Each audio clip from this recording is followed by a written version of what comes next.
Communicate ಮಾಡೋದಕ್ಕೆ ಬೇರೆ ಬೇರೆ ವಿಧಗಳಿವೆ. ಒಂದು ವಿಜುವಲ್ ಕಮ್ಯುನಿಕೇಶನ್, ಒಂದು ಆನೆ ಇನ್ನೊಂದು ಆನೆನ ನೋಡಿ ಕಮ್ಯುನಿಕೇಟ್ ಮಾಡ್ತಾ ಇರ್ಬೋದು. ನಾವು ಏನೋ ಕೈ ಎತ್ತೋದು ಅದೆಲ್ಲ ಮಾಡ್ತೀವಲ್ಲ ಆ ತರ. ಇನ್ನೊಂದು ಅವುಗಳ ವಾಸನ, ಇದು ಕೆಮಿಕಲ್ ಕಮ್ಯುನಿಕೇಶನ್. ಅವುಗಳ ಲದ್ದಿಯಲ್ಲಿ, ಅವುಗಳ ಮಲದಲ್ಲಿ, ಅವುಗಳ ಉಚ್ಚೆಯಲ್ಲೆಲ್ಲ ಕಮ್ಯುನಿಕೇಟ್ ಮಾಡಿರ್ಬೋದು. ಫೆರ್ಮಾನ್ಸ್ ಇರ್ತದೆ. ಇವಾಗ ಹೆಣ್ಣಾನೆ ಹೋಗಿದ್ರೆ ಗಂಡಾನೆ ಬಂದು ಅದ್ರದ್ದು ವಾಸನೆ ನೋಡಿ ಇನ್ನೊಂದು ಹೆಣ್ಣಾನೆ ಬೆದೆಗೆ ಬಂದಿದೆ ಅಂತ ಅರ್ಥ ಮಾಡ್ಕೊಂಡು ಅವುಗಳ ಹಿಂದೆ ಹೋಗೋದು. ಅಥವಾ ಗಂಡಾನೆಗಳಲ್ಲಿ ಮಸ್ತ್ ಅಂತ ಬರ್ತದೆ. ಅವುಗಳ ಟೆಂಪೊರಲ್ ಗ್ಲ್ಯಾಂಡ್ಸ್ ಇಂದ ಕಿವಿ ಹತ್ರ ಕಿವಿ ಮತ್ತೆ ಕಣ್ಣಿನ ಮಧ್ಯೆ ಒಂದು ಗ್ಲ್ಯಾಂಡ್ ಇರುತ್ತೆ. ಅಲ್ಲಿಂದ ಒಂದು ಸ್ರಾವ, ಒಂದು ಲಿಕ್ವಿಡ್ ಸ್ರಾವ ಆಗುತ್ತೆ. ಅದರಿಂದ ಬರುವಂತ ವಾಸನೆಯಿಂದ ಬೇರೆ ಗಂಡಾನೆಗಳಿಗೆ ಈ ಗಂಡಾನೆ ಮಸ್ತಲ್ಲಿದೆ, ಇದರಿಂದ ದೂರ ಇರ್ಬೇಕು ನಾವು ಅಂತ ಸಿಗ್ನಲ್ ಕೊಡುತ್ತೆ. ಕೊನೆಯದು ಬಹಳ ಕೌತುಕವಾಗಿರೋ ಕಮ್ಯುನಿಕೇಶನ್ ಮೆಥಡಾಲಜಿ ಅಂದ್ರೆ ಶಬ್ದ. ಶಬ್ದ ಅಂದ್ರೆ ಆನೆಗಳು ನಮ್ ತರ ಎಲ್ಲ ನಾವು ಮಾತಾಡೋದು, ಈಗ ನಾನು ನೀವು ಮಾತಾಡ್ತಿರೋದು ಸುಮಾರು 20 ಕಿಲೋ ಹರ್ಟ್ಸ್ ಇರುತ್ತೆ, 20 ಹರ್ಟ್ಸ್ ಇರುತ್ತೆ. ಇದು ಹೈ ಫ್ರೀಕ್ವೆನ್ಸಿ ಸೌಂಡ್ ಅಂತ ನಾವು ಕರಿತೀವಿ. ಆದ್ರೆ 18 ಹರ್ಟ್ಸ್ ಇಂದ ಕಡಿಮೆ ಇದ್ರೆ ಅದು ಲೋ ಫ್ರೀಕ್ವೆನ್ಸಿ ಶಬ್ದ ಆಗುತ್ತೆ. ಆನೆಗಳು ತುಂಬಾ ಹೆಚ್ಚಾಗಿ ಲೋ ಫ್ರೀಕ್ವೆನ್ಸಿಯಲ್ಲಿ ಅವುಗಳು ಕಮ್ಯುನಿಕೇಟ್ ಮಾಡುತ್ತೆ. ಅದು ನಮಗೆ ಮನುಷ್ಯನ ಕಿವಿಗೆ ಕೇಳಿಸೋದಿಲ್ಲ. ಅದು ಒಂಥರ ನಾವು ಹೊಟ್ಟೆಲಿ ಗುಡು ಗುಡು ಗುಡು ಅಂತ ಹೊಟ್ಟೆ ಎಸ್ದಾಗ ಶಬ್ದ ಬರುತ್ತಲ್ಲ, ಆ ತರ ಶಬ್ದದಲ್ಲೆಲ್ಲ ಕಮ್ಯುನಿಕೇಟ್ ಮಾಡ್ತಿರುತ್ತೆ. ನಾನು ಎಷ್ಟೊಂದ್ಸಲ ಮನೆ ಹತ್ರ ಬರೋ ಆನೆಗಳಲ್ಲಿ ಅದನ್ನ ಕಮ್ಯುನಿಕೇಟ್ ಮಾಡ್ತಿರೋದನ್ನ ರೆಕಾರ್ಡ್ ಮಾಡ್ಲಿಕ್ಕೆ ಪ್ರಯತ್ನ ಪಡ್ತಾ ಇರ್ತೀನಿ.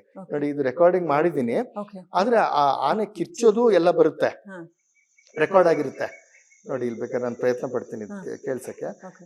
ಆದ್ರೆ ಆ ಲೋ ಫ್ರೀಕ್ವೆನ್ಸಿ ಸೌಂಡ್ ನನಗೆ ಕೇಳಿಸ್ತಾ ಇರುತ್ತೆ, ರೆಕಾರ್ಡ್ ಆಗಿರಲ್ಲ. ನಾವು ಫೋನಲ್ಲಿ ರೆಕಾರ್ಡ್ ಮಾಡ್ಕೊಂಡಿರಲ್ಲ ಅದನ್ನ. ಹಾಗಾಗಿ ಆ ತರ ಕಮ್ಯುನಿಕೇಶನ್ ಇದೆಯಲ್ಲ, ಅದೂ ಅಷ್ಟೇ ನಮ್ಗೆ ಅರ್ಥನೇ ಆಗೋದ್ರೆ ಕೇಳಿಸೋದೇ ಇಲ್ಲ ಕೆಲವು ಸಲ.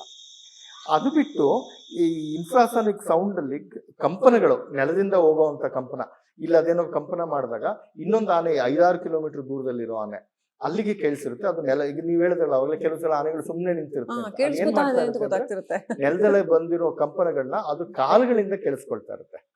ಕಾಲಿಂದ ಅಥವಾ ಸೊಳ್ಳಿಂದ ಕೇಳಿಸ್ಕೊಳ್ತಾ ಇರುತ್ತೆ. ಕಂಪನಗಳನ್ನ ಕೇಳಿಸ್ಕೊಂಡು ಅರ್ಥ ಮಾಡ್ಕೊಳ್ತಾ ಇರುತ್ತೆ. ಅದು ಇವುಗಳ ಕಮ್ಯುನಿಕೇಶನ್ ಇದೆಯಲ್ಲ, ಅದು ಬಹಳ ನಿಗೂಢವಾದ ಕಮ್ಯುನಿಕೇಶನ್. ಕಾಲಲ್ಲಿ ಬರುವಂತ ವೈಬ್ರೇಷನ್ ನೋಡಿ ಅದ್ರ ಕಾಲಿನ ಪಾದ ಏನಿದೆ ಅದರಲ್ಲಿ ತುಂಬಾ ಕೊಬ್ಬಿರುತ್ತೆ. ಕೊಬ್ಬಿನಿಂದ ಮಾಡಿರುವಂತ ಟಿಶ್ಯೂ ಇರುತ್ತೆ, ಮಸಲ್ ಜಾಸ್ತಿ ಇರೋದಿಲ್ಲ, ಅಲ್ಲಿ ಮಾಂಸ ಜಾಸ್ತಿ ಇರೋದಿಲ್ಲ, ಕಾಲಲ್ಲಿ ಕೊಬ್ಬು ಜಾಸ್ತಿ. ಯಾಕಂದ್ರೆ ಅವುಗಳ ತೂಕವನ್ನ ತಡ್ಕೋಬೇಕಲ್ಲ, ಅಷ್ಟು ಭಾರವನ್ನ. ನಮ್ಮ ಪಾದಗಳು ಎಷ್ಟು ಸಿಕ್ಕಿದೆ ನೋಡಿ, ಅದಕ್ಕೆ ಅಗಲವಾದ ಗುಂಡನೆ ಪಾದ ಇರೋದು ಅದೇ ಕಾರಣಕ್ಕೆ. ಮತ್ತೆ ಬಂದು ನೆಲದಿಂದ ಬರುವಂತ ಕಂಪನವನ್ನ ತಕೊಂಡು ಅದು ಮೆದುಳಿಗೆ ಹೋಗಿ ಅದು ಅರ್ಥ ಮಾಡ್ಕೊಳುತ್ತೆ ಏನು ಸಿಗ್ನಲ್ ಕಳಿಸ್ತಾ ಇದೆ ಬೇರೆ ಆನೆ ಅಂತ ಹೇಳಿ. ಅದು ಮರುಭೂಮಿಯಲ್ಲಿ ಆನೆಗಳಿದಾವೆ, ನಮೀಬಿಯಾ, ಬೋಟ್ಸ್ವಾನಾ ದೇಶಗಳಲ್ಲಿ.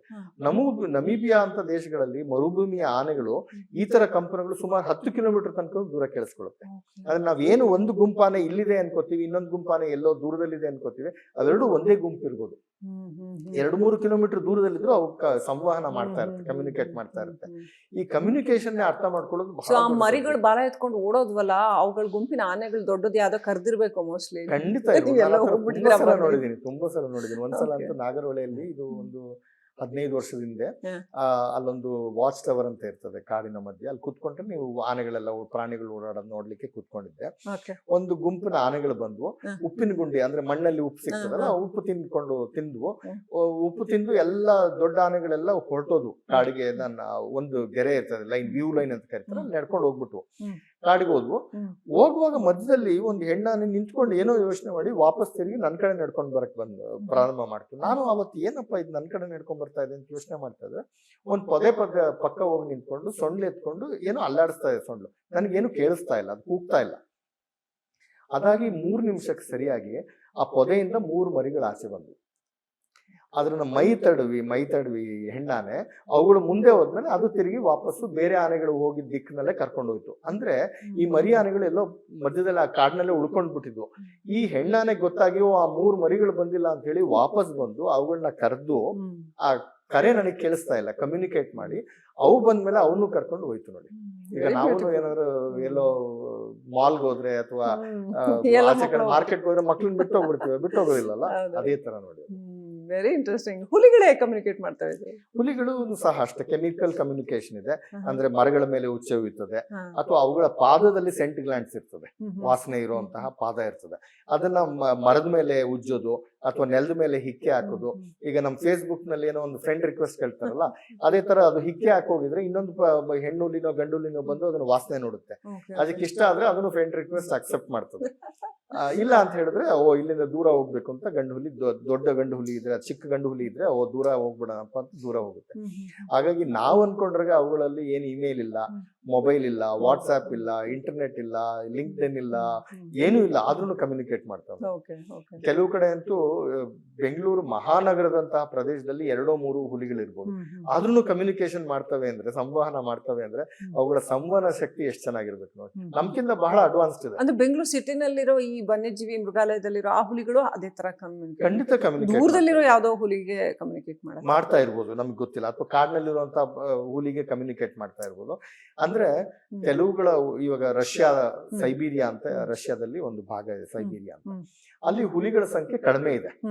ಒಂದು ಹುಲಿಗೆ 500 ಚದರ ಕಿಲೋಮೀಟರ್ ಅಷ್ಟು. ಅಂದ್ರೆ ನಮ್ಮ ಬೆಂಗಳೂರು BBMP, ಮುಂಚೆ BBMP ಏನು ವ್ಯಾಪ್ತಿ ಇತ್ತು ಅಷ್ಟು ಪ್ರದೇಶದಲ್ಲಿ 1-2 ಹುಲಿಗಳಿದ್ವು. ಆದ್ರೆ ಆ 1-2 ಹುಲಿಗಳನ್ನು ಮಾತಾಡ್ತಾ ಇದ್ವು. ಅದನ್ನ ಹೇಗ್ ಮಾತಾಡ್ತಾ ಇದ್ವು ಅನ್ನೋದು ಇದೆ. ಕೆಮಿಕಲ್ ಕಮ್ಯುನಿಕೇಶನ್ ಮೂಲಕ, ಅಥವಾ ಕೂಗುತ್ತೆ, ಏನೋ ಜೋರಾಗಿ ಗರ್ಜಿಸುತ್ತಲ್ಲ, ಅದು ಬಹಳ ದೂರದವರೆಗೆ ತಗೊಂಡು, ಅದು ಸೌಂಡ್ ಫ್ರೀಕ್ವೆನ್ಸಿ ಬೇರೆ ಬೇರೆ ಇರುತ್ತೆ. ಹೌದು, ಖಂಡಿತ. ಆದ್ರೆ ಕೆಮಿಕಲ್ ಕಮ್ಯುನಿಕೇಶನ್ ಬಹಳ ಮುಖ್ಯ. ಯಾಕಂದ್ರೆ ಬಹಳ ದಿವಸ ಉಳಿದಿರುತ್ತೆ. ಅದ್ರಿಗೆ ಹಾಕೋ ಇಕ್ಕೆ ಇರ್ಬೋದು, ಉಚ್ಚೆ ಇರ್ಬೋದು, ಬಹಳ ದಿವಸದ ತನಕ ಅಲ್ಲೇ ಇರುತ್ತೆ. ಅಥವಾ ಒಂದು ಮರದ ಮೇಲೆ ಉಚ್ಚೆ ಹೋಗಿದ್ರೆ ಮರಿಗಳ ಜೊತೆ ಕಮ್ಯುನಿಕೇಟ್ ಮಾಡುತ್ತೆ, ತಾಯಿ ಕಮ್ಯುನಿಕೇಟ್ ಮಾಡುತ್ತೆ, ಕೂಗುತ್ತೆ. ಅದರಿಂದ ಮರಿಗಳಿಗೆ ಮತ್ತೆ ತಾಯಿಯ ವಾಸನೆ ಗೊತ್ತಾಗುತ್ತೆ. ಈ ಮನುಷ್ಯರು ಬಂದಾಗ ಅವಕ್ಕೆ ಸ್ಮೆಲ್ ಇಂದಾನೆ ಗೊತ್ತಾಗದ? ಶಬ್ದದಿಂದನೂ ಗೊತ್ತಾಗುತ್ತೆ, ವಾಸನೆಯಿಂದನೂ ಗೊತ್ತಾಗುತ್ತೆ. ಎಷ್ಟು ದೂರದಿಂದ ಗೊತ್ತಾಗತ್ತೆ? ಈಗ ಎಷ್ಟು ಕಿಲೋಮೀಟರ್ ಇಂದ ಇಲ್ಲಿ ಮನುಷ್ಯರಿದ್ದಾರೆ ಅಂತ ಗೊತ್ತಾಗುತ್ತೆ? ಅಂದ್ರೆ ಅದೆಲ್ಲ ಹಲವಾರು ವಿಚಾರಗಳ ಮೇಲೆ ಅವಲಂಬಿತವಾಗಿರುತ್ತೆ. ದಟ್ಟವಾಗಿರೋ ಕಾಡಿದ್ಯಾ, ಅಥವಾ ಹುಲ್ಲುಗಾವಲಿದೆಯಾ? ಹುಲ್ಲುಗಾವಲಿದ್ರೆ ದೂರದಿಂದನೂ ಅವಳಿಗೆ ಶಬ್ದ ಚೆನ್ನಾಗಿ ಕೇಳುತ್ತೆ. ಅದೆಲ್ಲ ವಿಚಾರಗಳ ಮೇಲೆ ಅವಲಂಬಿತವಾಗಿರುತ್ತೆ. ಆದ್ರೆ ಬಹಳ ದೂರ ನಮ್ಗಿಂತ ಚೆನ್ನಾಗಿ ಕಾಣುತ್ತೆ. ನಾನು ನಮ್ಮ ಮನೆ ಹತ್ರ ತುಂಬಾ ಸಲ ನೋಡ್ತೀನಿ ಆನೆಗಳು ಹೇಗೆ ಬೇರೆ ಬೇರೆ ಶಬ್ದಗಳಿಗೆ ರಿಯಾಕ್ಟ್ ಮಾಡುತ್ತೆ ಅಂತ. ಮೋಟರ್ ಬೈಕ್ ಕಂಡ್ರೆ ಆನೆಗಳಿಗೆ ಅದೇನೋ ನಮ್ಮ ಪ್ರದೇಶದಲ್ಲಿ ಬಹಳ ಹೆದರಿಕೆ. ನಮ್ಮ ಮನೆ ಪಕ್ಕ ಒಂದು ರಸ್ತೆನೂ ಇದೆ, ಆ ರಸ್ತೆಗೆ ಜನ ಓಡಾಡ್ತಾ ಇರ್ತಾರೆ, ರಸ್ತೆಯಲ್ಲಿ ಮೋಟರ್ ಬೈಕ್ ಅಲ್ಲಿ, ಕಾರಲ್ಲೆಲ್ಲ. ಮೋಟರ್ ಬೈಕ್, ಈ ಆನೆ ಕೆಲವು ಸಲ ನೀರಿಗೆ ಬಂದಿದ್ದು ಓಡೋಗ್ಬಿಡ್ತವೆ. ನಾನು ಯಾಕಪ್ಪ ಓಡೋಯ್ತು ಅನ್ಕೊಂಡ್ರೆ, ಅದಾದ್ಮೇಲೆ 40 ಸೆಕೆಂಡ್ 50 ಸೆಕೆಂಡ್ ಆದ್ಮೇಲೆ ಅದೊಂದು ಮೋಟರ್ ಬೈಕ್ ಬರುತ್ತೆ.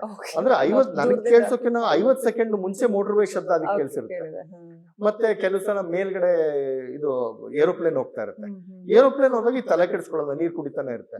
ಒಂದ್ಸಲ ಜೆಟ್ ಹೋಯ್ತು, ತುಂಬಾ ಮೇಲ್ಗಡೆ ತುಂಬಾ ಶಬ್ದ ಬರುತ್ತಲ್ಲ, ಜೆಟ್ ಹೋದ್ರೆ ಗಾಬರಿಯಾಗಿ ಓಡೋಯ್ತು. ಆಮೇಲೆ ನಾನು ಅಬ್ಸರ್ವ್ ಮಾಡಿದಾಗ ಆ ಪ್ರದೇಶದಲ್ಲಿ ಟ್ರಾಕ್ಟರ್ ಕಂಡ್ರೆ ತುಂಬಾ ಹೆದರಿಕೆ ಆಗುತ್ತೆ.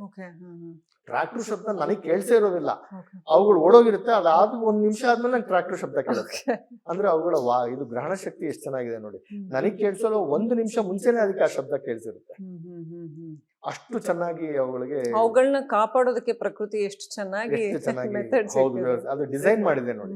ಅದಕ್ಕೇನು ಆರ್ಟಿಫಿಷಿಯಲ್ ಇಂಟೆಲಿಜೆನ್ಸ್ ಇಲ್ಲ, ಚಾಟ್ GPT ಏನಿಲ್ಲ, ಏನು ಇಲ್ಲದೆ ಪ್ರಕೃತಿ ಅದನ್ನ ತುಂಬಾ ಚೆನ್ನಾಗಿ ಡಿಸೈನ್ ಮಾಡಿದೆ. ಅವುಗಳಿಗೆ ನಾವು ರಕ್ಷಣೆ ಕೊಡ್ಬೇಕಷ್ಟೇ. ನಾವು ನಮ್ಮ ದೃಷ್ಟಿಕೋನದಲ್ಲಿ ಏನೇನೋ ಮಾಡಕ್ ಪ್ರಯತ್ನ ಪಡ್ತೀವಿ. ಕೆರೆಯಲ್ಲಿ ನೀರ್ ಹಾಕಿ, ಅವುಗಳಿಗೆ ಬೇಕಾದಂತಹ ಹಣ್ಣಿನ ಮರ ಹಾಕಿ ಅಂತೆಲ್ಲ ಹೇಳ್ತೀವಿ ನೋಡಿ. ಅದು ಸಾಮಾನ್ಯ ಜನಪ್ರಿಯ ಯೋಚನೆ ಇದೆಲ್ಲ.